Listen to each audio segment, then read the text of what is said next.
Hello बच्चों, good morning.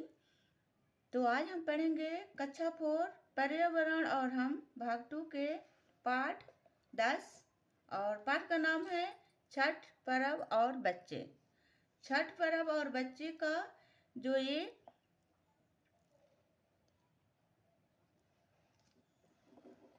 प्रश्न उत्तर है बच्चों, तो इसको हम इससे पहले वाले वीडियो में पढ़ चुके हैं। मैं यहाँ से आप लोग को पढ़ा चुकी हूँ। आप लोग उसे देख करके अपने कॉपी में ज़रूर लिख लेना, ठीक है। यहाँ तक हम पढ़ा चुके हैं इससे पहले वाले वीडियो में, प्रश्न नंबर 6 तक। प्रश्न नंबर 6 इसमें थोड़ा सा जान लेते हैं।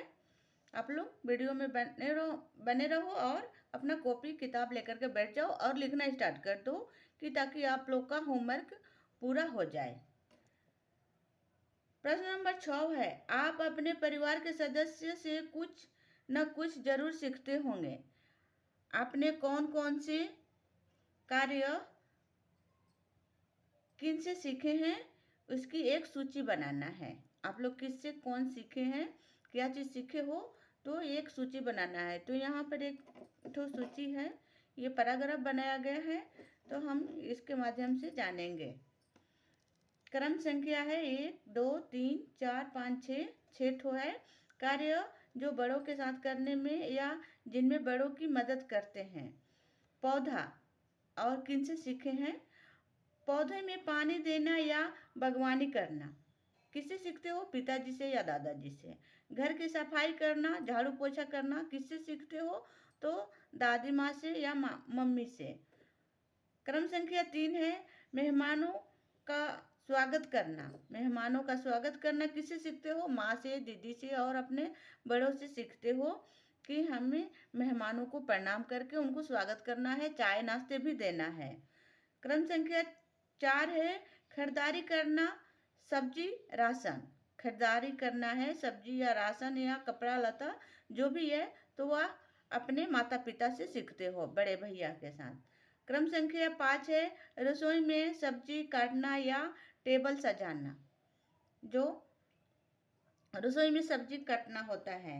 बच्चों, आज के युग में ना लड़की और ना लड़का में कोई भी फर्क नहीं होता है। आप लोग अपने बड़ों के साथ जरूर मदद करना और सीखना, लड़का हो या लड़की। रसोई में सब्जी काटना या टेबल सजाना किससे सीखते हो, माता जी से या दादी जी से। फिर पापा जी भी आप लोग के मदद करते होंगे। क्रम संख्या 6 है, बैंक या ऑनलाइन फॉर्म में काम करना। ऑनलाइन फॉर्म जमा करना या बैंक में काम करना, तो किससे सीखते हो, अपने पिताजी से और अपने शिक्षकों की मदद से ऑनलाइन का फॉर्म जमा करना होता है। शिवांगी और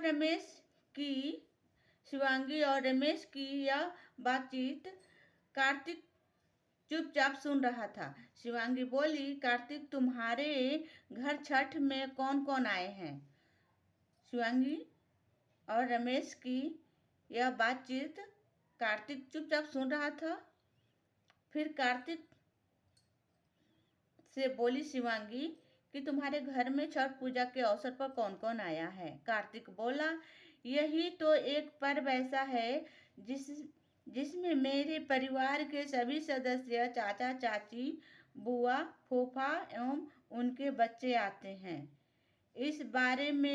इस बार भी वे सभी लोग आए थे और हम सब लोग ने खूब मजा किया। उनके चले जाने के कारण ही तो मन नहीं लग रहा है। कौन बोल रहा था, कार्तिक बोल रहा था कि एक छठ पर्व है ऐसा कि इसी पर्व में सभी लोग आते हैं, बुआ और बुआ के लड़के और फूफा जी भी आते हैं, और वह जब चले गए तो उसका मन नहीं लग रहा था।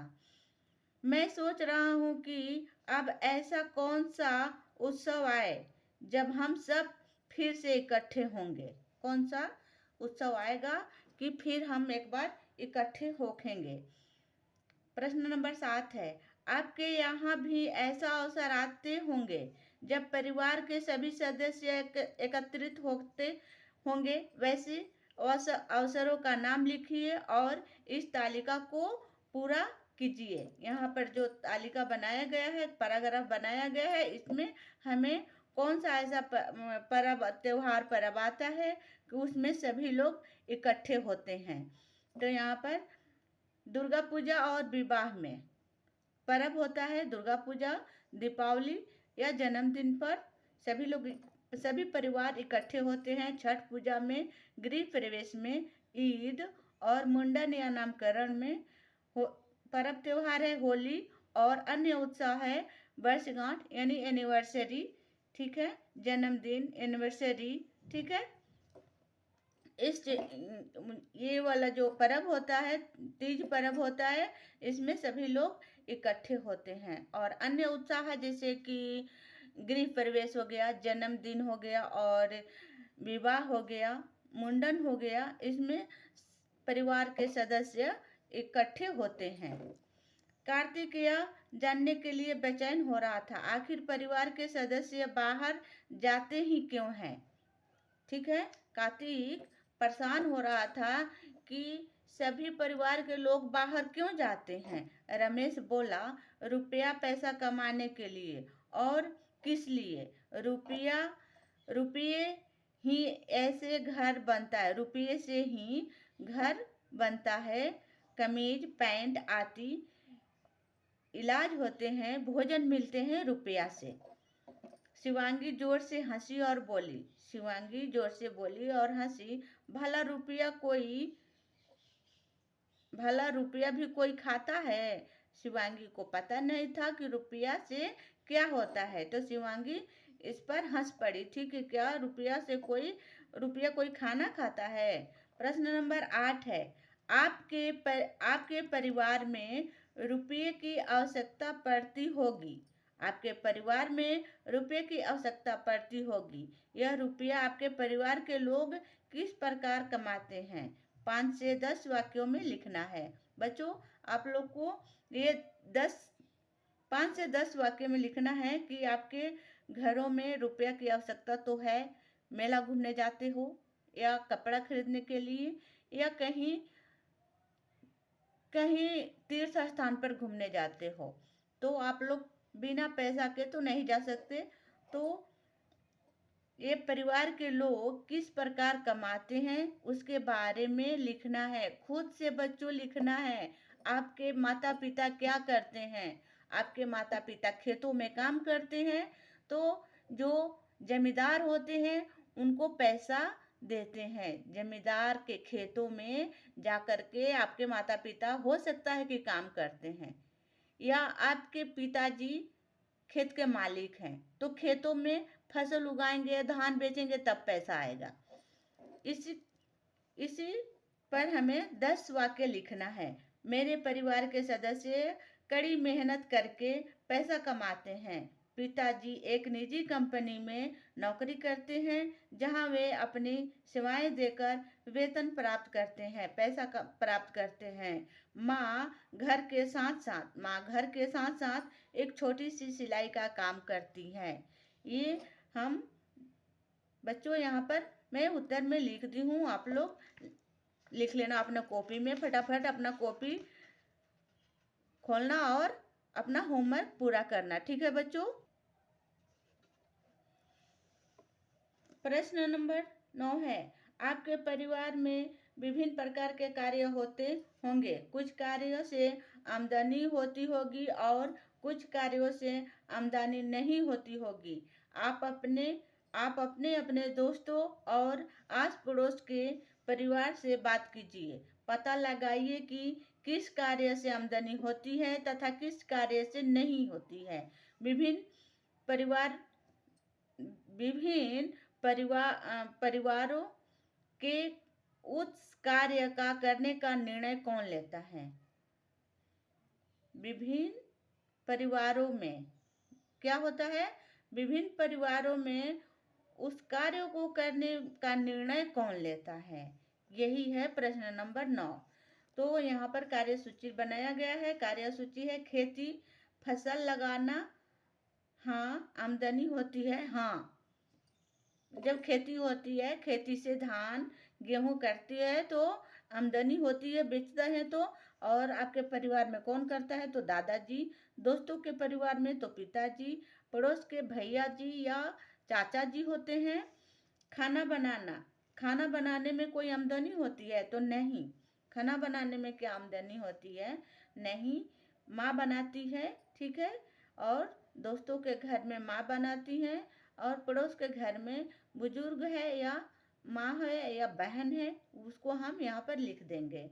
धान बेचना, हाँ, कौन बेचता है? पिताजी। धान बेचने से आमदनी होती है, हाँ, आमदनी होती है। कौन बेचता है? पिताजी, दादाजी, पड़ोस के दादाजी या पिताजी बेचते हैं।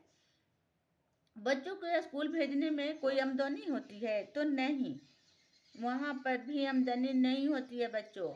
और भेजता कौन है? माँ भेजती है। मेला देखने जाना, नहीं, आमदनी नहीं होता है मेला देखने जाते हो तो। हम लोग मनोरंजन करने जाते हैं, पैसा लेकर के, घर से पैसे लेकर के जाते हैं। मेले वाले को आमदनी होती है। पशु खरीदना, पशु खरीदने में आमदनी हो भी सकती है और नहीं भी हो सकती है। कपड़े खरीदना, नहीं, हम तो उसको दुकान वाले को पैसा देते हैं। दाल सब्जी खरीदना, नहीं, आमदनी नहीं होती है, ठीक है। इस कार्य को करने में रशीद को बड़ा मजा आया। रशीद ने अपने दोस्तों को बताया कि मेरे पड़ोस के एक परिवार में सभी निर्णय एक व्यक्ति जो घर के मुखिया हैं वही लेते हैं। गांव में खाद बीज कीटनाशक की दुकान नहीं है। कौन बोला? रशीद बोला कि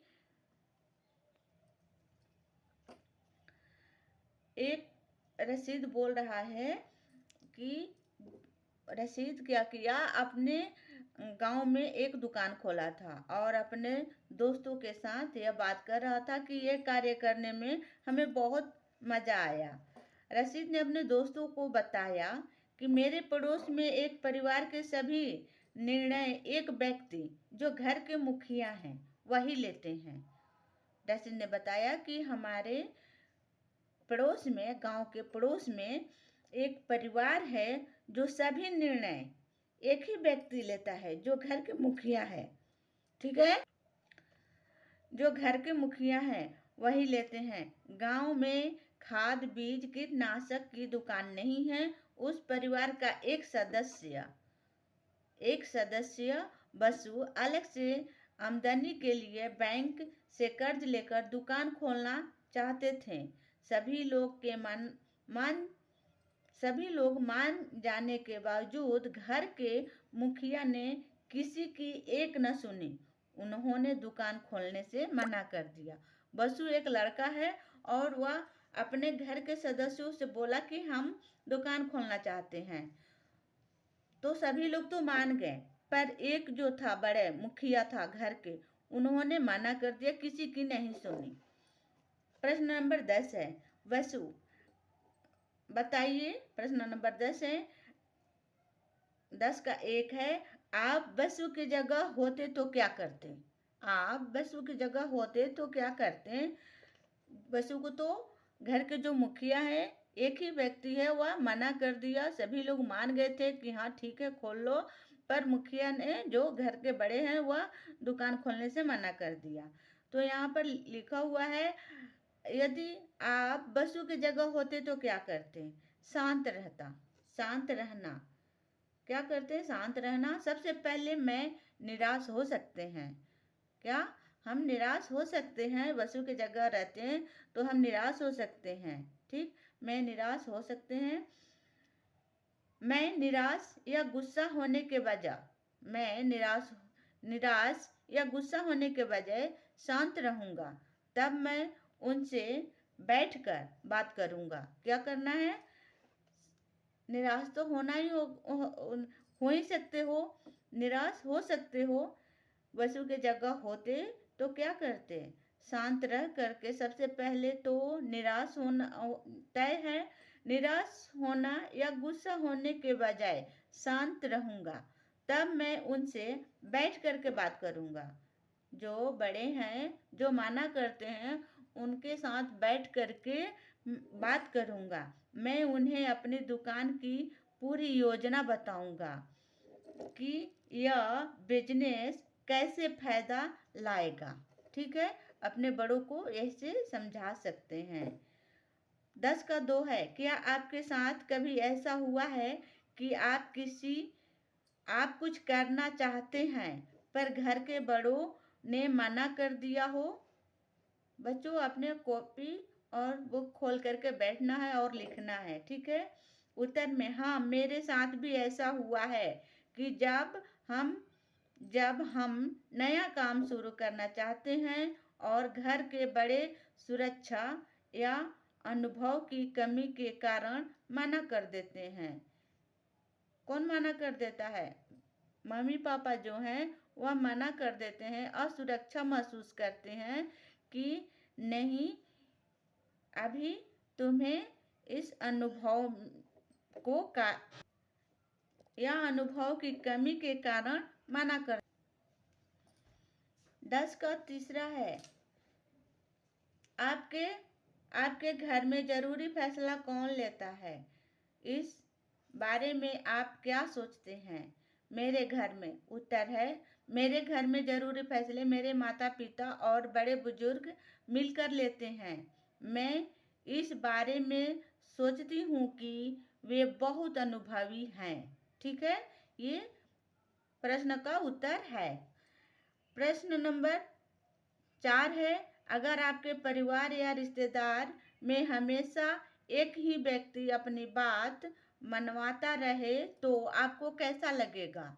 आपको कैसा लगेगा यदि आपके घरों में जो सदस्य हैं, एक ही परिवार है,